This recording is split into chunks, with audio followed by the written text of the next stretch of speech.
Good morning, Central Kentucky. This is Sandra Leslie White coming to you live this morning from WJMM 99.1 FM. That's life-changing radio. I hope that this radio station encourages you, it certainly does me, to consider our lives and how the Word of God can change us. We have kind of a special word today, so I'm just shouting out to all of you listening in on WJMM.com or driving in your car at home, 99.1 FM, that listened into the intro by Martin Smith, that song of Solomon. I will definitely post that here shortly on my Facebook page, and it's sort of a daunting intro to a beautiful song about God and His essence, His deepest quality, the essence, I should say, of who He is. It's about His love. So I will definitely post that for you, and I want to jump in today to talk about the essence of God. We kind of introduced that yesterday on yesterday's show when we talked about divine discipline and what the end goal of discipline is according to Yahweh and according to the Word of God, as we saw it yesterday in Hosea 5, and then going on into Hebrews 12. So let's review that just a little bit, because I think it's important for us to really understand our context here and going into Hosea 6, 1-3, as we looked at Hosea 5, and the severe discipline of the Lord in those final verses of 14 and 15, where He is going to tear them, meaning Ephraim, and like a lion, tear them like a lion into pieces. And He talked to Ephraim, the northern kingdom, then He talked to Judah, the southern kingdom, that like a young lion, He would carry them away. Well, so that doesn't sound too pleasant. And does that sound like the essence of God to you? Okay, so some of us land on this. I think a long history of the church has been about the strong disciplinary hand of God on our lives. And then we sort of issued in this period of grace. There's a lot of talk about grace now in Christendom, and some of you think perhaps that's gone too far. Well, I think what's important is that in the context of discipline, when we think about divine discipline, and there are some churches, there are some preachers, there are some evangelists that don't talk about the discipline of the Lord. My goodness. Well, I think there is a real balance between grace and truth. Truth might come, and you might think of truth as discipline. Remember, Jesus was the perfect balance of that, according to the Gospel of John, that first chapter. He is filled with grace and truth. So some might think, well, truth, oh my gosh, I don't want to hear the truth. Oh, the truth.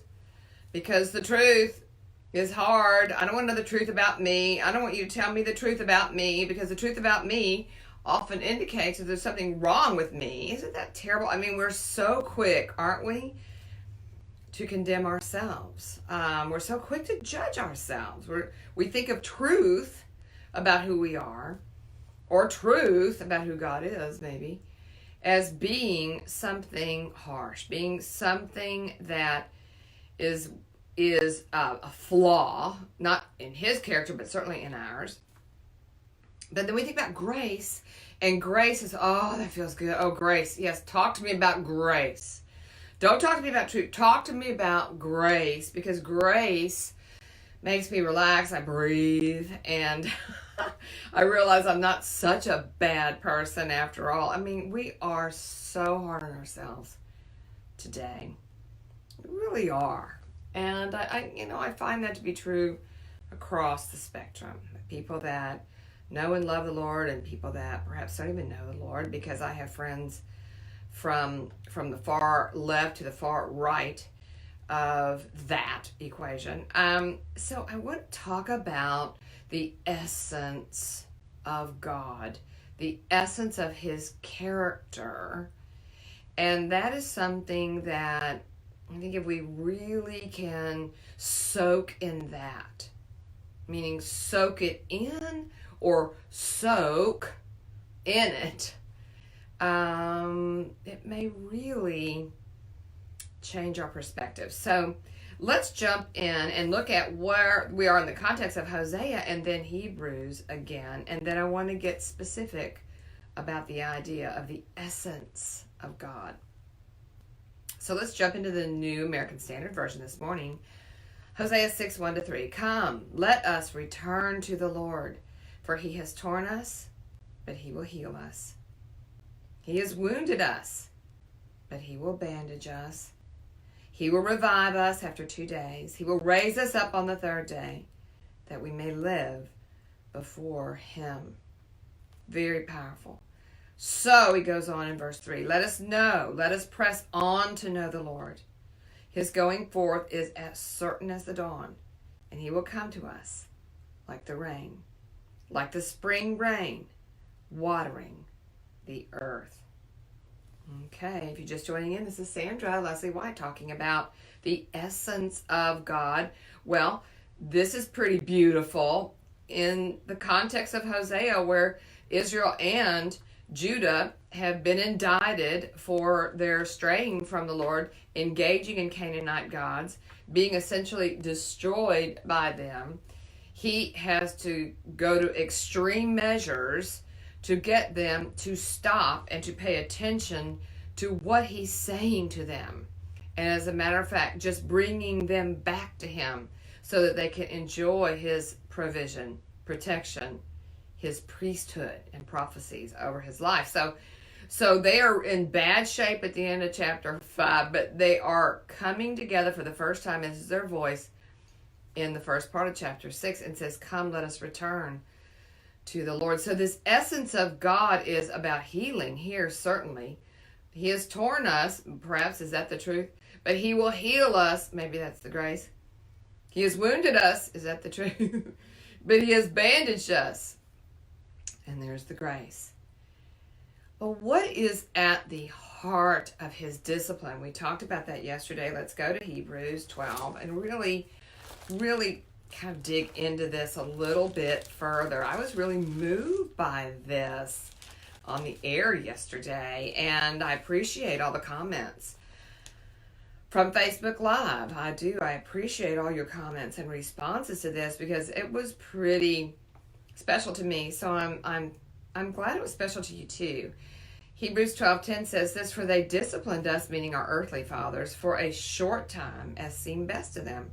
But he, meaning God, disciplines us for our good, that we may share his holiness.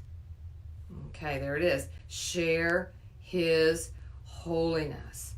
So I think we have also traditionally really misunderstood his holiness. This is a very mysterious phrase. It's the only time it's used in the entire Bible. The root of that word, holiness, and I'll repeat that for those of you who may not have heard the show yesterday, is out of the Greek word hagios, which is holy. And it means, though, it's an unknown word in the classical Greek, the quality of holiness per se, and that's typically understood as a quality that can be perceived by others, meaning, oh, he's so holy. You know, he's a holy man of God. You know, this is a beautiful thing, you know, that if you have that piety about you and that it shows. But that is not what this is. It is contrasted to the use of this word. It speaks of the essence of the character of God. So the essence of the character of God. Well, according to the online dictionary, essence means an intrinsic nature or indispensable quality of something, especially abstract, that determines its character. Oh, determines its character. So, okay, those of you out there that use herbal essence, shampoo or whatever. I mean, when that I remember that shampoo. When you use that shampoo, it just fills up the shower, doesn't it? I mean, it just smells so good. The essence of the herbal fragrances within that particular product is pretty amazing. So we want to understand the essence of the character of God, because it's not that we're going to share in it. We share it. Oh, we share it. We share when we've gone through some discipline in our lives by the Lord. And we all know when that's happened and when it needs to happen. It maybe needs to happen now. but it's for a purpose, not that we're so good. I mean, that's where, as parents, we discipline our children because we want them to be good. We also want to protect and provide for them, and we want them to fulfill their destiny in Jesus, don't we? But for him to share his holiness is to share in his essence. And I think the essence of Yahweh, and the Hebrew people knew it well. The essence of Yahweh is love. The very essence, if you had to go to the deepest, most intrinsic quality of Yahweh in the beautiful Hebrew language, talk to any of your Jewish friends, talk to any of your Hebrew scholars. And when I was writing my book on Hebrews, on Hosea chapter 2, I realized the gorgeous language of the Hebrew people and how Yahweh, particularly in chapter 2, really does expose almost to an embarrassing level. I mean, for those of us in the church, that he talks about himself as a lover. I introduced this message today with Martin Smith's gorgeous worship song from Song of Solomon. And I think I'm going to teach on that book next, maybe. But it's almost embarrassing to read how Yahweh pursues Gomer, the wayward wife of the prophet Hosea, in chapter 2. He talks about her in very romantic terms. And then he betroths her to himself. And he is the lover of her soul, mind, spirit, body. He is the total lover of Gomer. Well, the Gomer represents the people of God. Is he, in essence, your lover? Wow, I know that you're talking about a heavy concept. But we share in his holiness. We share his holiness. To correct myself. We share his holiness when we share in that kind of love. Ooh, that's worthy of a further conversation, and we will continue with this as we go into the next sentence of this passage in Hosea 6. So God bless you today. We'll talk with you tomorrow.